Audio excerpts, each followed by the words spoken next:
Welcome to Forecasting with Friends. I have no friends today. Well, I mean, most days, but it's just me here in the Weather Center today. Mr. DeLon Dillard, I believe, was recording something in Studio A, as we call it. And actually, she just walked away, but I was talking to Chelsea Edwards, who is the star of Chattin' with Chelsea. That comes on now on Fox 26 at 12:30 and on Fox Local at 12:30 and also on Fox Soul, the streaming app. And we realized that I do Mondays with Mike that comes on at 1 p.m. This show is Forecasting with Friends, and her show is Chattin' with Chelsea. We have a lot of with, I think is what we just realized. So anyway, I hope you all are having a great day. It's abnormally warm out there. In fact, we could potentially set a record high out there today. So I want to give you a rundown of what's happening here before we get to some Christmas stories coming up. So right now, current conditions outside are definitely warm and breezy. So we have a shower being reported at Hobby Airport. Current temperature is 80 degrees. The record high at Hobby, by the way, is 84 today. Wind coming up out of the south at 16 with higher gusts, and a 75-degree dew point in the middle of November is extremely rare. That just means it is, I mean, look, we have a heat index out there right now. 80 degrees feels like 85. It also is quite windy. No wind advisory for us at this point, but it's close. So Sugar Land, there's a wind out of the south at 22, gusting to 32. In Katy, we have a wind out of the south and southwest at 17, gusting to 26. Right now, check that out. See where it says Bush IAH. Current temp 83. The record high temperature today is 84. So we have a really, really good chance of hitting that record or even breaking the record. We're also making it into the middle 80s for League City and Santa Fe, as well as for Stafford. There's not a ton of rain around at this point. I'm really, really hoping that this thing will pass us by with most of the energy to the north. But notice here, Austin is 60. They are 23 degrees cooler in Austin than we are here, as they just had a line of showers and a few thunderstorms pass through.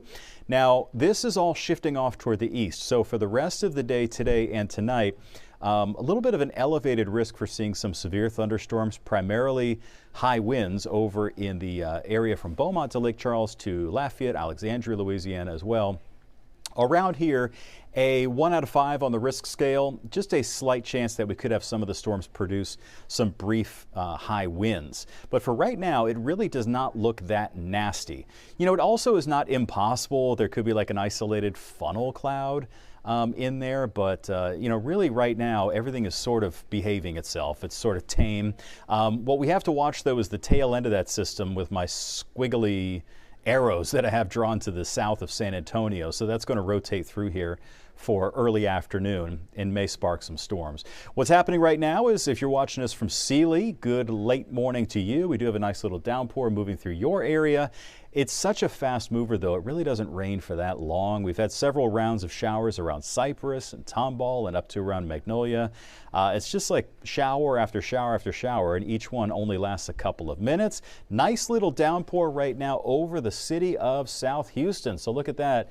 It's moving pretty quickly, though, to the north across the Ship Channel area, Lawndale and Harrisburg, there on the east side, and making its way across the Ship Channel to Jacinto City and Galena Park. None of that is severe. I want to show you a couple of computer models here. We're going to check out NOAA's HRRR model. This is 1 p.m. Seems to be doing a pretty good job here, actually, with storms out to the west at 1 p.m. and then moving through the area here at 4 p.m., if not sooner, and then completely out of here by 7 o'clock. Now I'll show you a different model, which is called our graph model. This is a proprietary model in our weather graphic system. It is a little slower with the rain, so instead of showing it moving through, you know, between 1 and 4, it's showing it staying off to our west through 1. Now this is 2:30, and now by 4 o'clock it's kind of still right over the area, and still some rain by around 5:30. So the bottom line is, in general, let's say between around noon and 4, maybe 1 and 4 is going to be our best chance for seeing some of the thunderstorms across the area today. All right, hey, let's get in the Christmas spirit, because we are going to get a whole lot chillier later on this week. We'll talk about that coming up. I want to talk about what is happening up at Memorial City. It's time to get in the holiday spirit up there at Memorial City at Enchant Christmas. The dazzling holiday attraction is the world's largest Christmas light maze. Oh man, that looks awesome. Kids are going to love that. It's making its Houston debut this year. 55,000 square feet is how large it is. The outdoor wonderland features thousands of lights, a real ice skating rink, and a snow slide. Yeah, that'll cool off your backside. Plus, you can enjoy some holiday shopping, food booths, an outdoor mini movie theater, dance floor, and much more. Tickets, well, they're not inexpensive. They start at $27.99 with family options available. It runs through December 29th. It might still be a good deal, I think. All right, the ice at Discovery Green Park in downtown Houston is now open. Now, the hours and dates do vary throughout the season, so make sure to check before you go. Tickets there are $18, and it includes the skate rental and 75 minutes of skate time. They're only available online, so you might be disappointed if you just go there looking to buy them. And you may run into Ramisha Shade out there as well, who is quite the skater, as you know. All right, the holiday season getting into full swing across our entire area. Magical Winter Lights opens in a new location this year. It's at the Fort Bend County Fairgrounds. That's down in Rosenberg. With more space now, they're promising new, larger-than-life lantern displays throughout various attractions. There's also going to be a carnival and an acrobatic show. Nothing says Christmas like acrobats, telling you. Those tickets are going to be $27 for adults, $19 for kids. Magical Winter Lights runs through January the 5th. That's beautiful. I might have to check that out. The holiday season is also being celebrated in Sugarland. Sugarland Holiday Lights, you know this one at Constellation Field. They are lit. The display features more than 3 million lights. 3 million. And if one goes out, they all go out, right? Now, that's how the old lights used to be. Holiday vendors, and of course, Santa Claus is going to be there as well. This year, they're also adding an ice skating rink there, too. Those tickets are $17 for adults and $14 for kids. That display also is going to be up until January the 5th.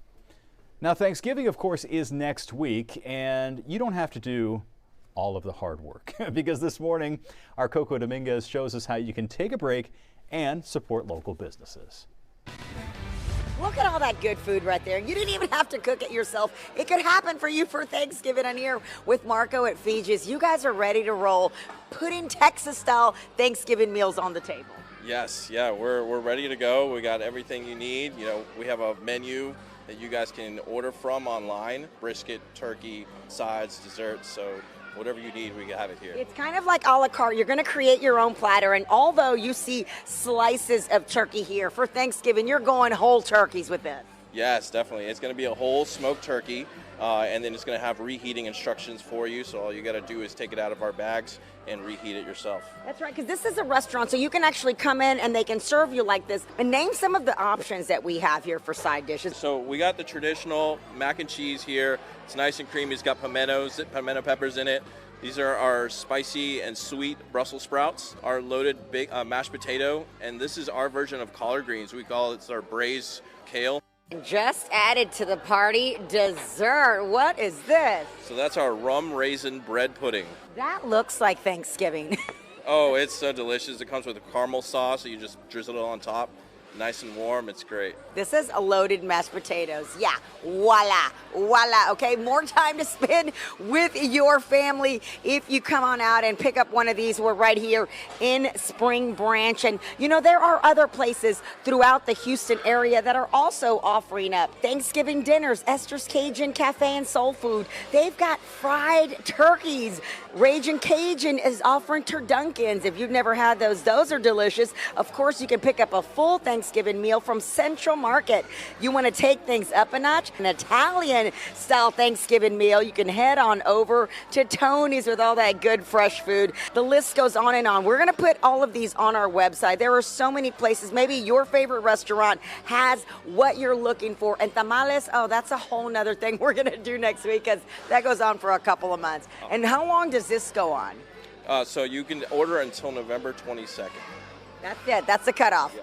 All right. And can I get a little rib? Oh, you know, I'm yeah. the rib eating champion. Did I tell you that? Oh, I didn't know, but you can go for it. It's Let's pretty go good. for it. Oh, I bet it's real good. All right, guys, we're going to get down with one of these. And you can too. It's Fox 26 News. Oh, my God. It's so tender. It's so tender. It definitely does look tender. Okay, thanks, Coco. Hey, coming up next, we got JD's hurricane gear test and a special report from Allison Gargaro. See you in a couple minutes. Fox 26 is your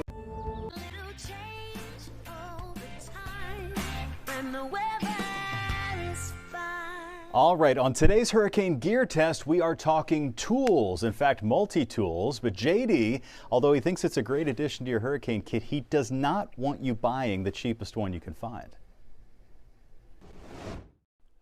Food, water, flashlight, a way to charge your phone, and a first aid kit. Those are my top 5 things I want you to have in your hurricane kits. And I know you've heard that list from me over and over, but have you ever wondered what was the next item on the list? Well, on today's hurricane gear test, we find out what barely missed the top 5. Coming in at number 6 is a multi-tool. And this is not the place to try and save money. Please don't buy a cheap, poorly made one. I've got a great example to show you today from Gerber. This is their Dual Force. The idea of a multi-tool is to try and cram as many items as you can from your toolbox into a compact form. Pliers, wire cutters, flathead and Phillips head screwdrivers, knife, saw, file, even a ruler, all right here in the palm of your hand. 2 things really stand out to me about this multi-tool. First off are the pliers. I've never seen a multi-tool with a 2-position slip lock jaw. Now that's really going to let you lock on using both the small and the large fasteners. You get a perfect grip. Now the blunt nose pliers also give it a much different look than most of the multi-tool pliers that I've seen. The other thing that really stands out is the unique design of the screwdriver. They call it center axis technology. See how it aligns with the middle of the tool? That's going to improve the torque and performance, and it really makes it feel and operate more like a real screwdriver. Now, there's also some flip-out storage for bits. It comes with a medium flathead and a number 1 and number 2 Phillips screwdriver bit. The screwdriver, the file, the saw, and the knife all lock into place, and they can deploy in the folded position. While this device boasts 12 tools, there are 2 emergency preparedness implements that are missing. A can opener and scissors are high on my list of important features, and you won't find them here. I like the Gerber Dual Force and give it a Cat 4 out of 5 on my hurricane kit priority scale. While it is not inexpensive, I certainly don't think it's overpriced. Their website has it listed at $110. Do you have a favorite brand multi-tool? Share it with me on my YouTube channel. Just search for meteorologist John Dawson. All right. Well, I was just talking to Linda about how people freak out when it's going to snow here. And anyway, they have to ration toilet paper. Anyway, okay, so it's been a very active and a very impactful hurricane season, especially on the Gulf Coast, as you know. So meteorologist Allison Gargaro has more details on some of the coastal impacts that we've seen right here in Southeast Texas from Hurricane Beryl and others. Hey everyone, it's Fox 26 Houston meteorologist Allison Gargaro, and I want to talk about this hurricane season so far this year. You've probably heard us. It's been impactful and very busy and above average in activity, but it's been impactful specifically for us here in Southeast Texas along our coast. So I'm actually going to go through details about a study from University of Houston where geologists find significant Texas coastal impacts from Hurricane Beryl. But let's first go over an overview of what we've seen so far this season. 18 named storms, 11 hurricanes, 5 major hurricanes. So NOAA came out with predictions at the beginning of the year, and guess what? We are right within those standards, and average, well, we are well above that in all of those categories. So most recently, we have had Tropical Storm Sarah, which was moving through the southwestern Caribbean. Tropical storm. But take a look at some of the strongest hurricanes we had. Beryl being a Cat 5, which made landfall for us here in Southeast Texas is that Category 1. And then we had Milton, also a Cat 5, a few Cat 4s in there, Cat 3s, 2, 1, and several named storms as well. So obviously it has been very busy. And I think a lot of folks were thinking of the heavy rain that moved through. But the thing is, we got a lot of impacts to our immediate coast. So what I'm going to be sharing with you are some pictures. Again, this is coming down from University of Houston, and it is showing on top what the coastline looked like after Hurricane Beryl, and on bottom is what the coastline looked like before. So this is Sargent Island to be specific. And I'm just going to go through, I actually have the article printed out. So if I look down, I just want to read you some statistics so that we are getting exactly what U of H found out from these. So this is on Sargent Island.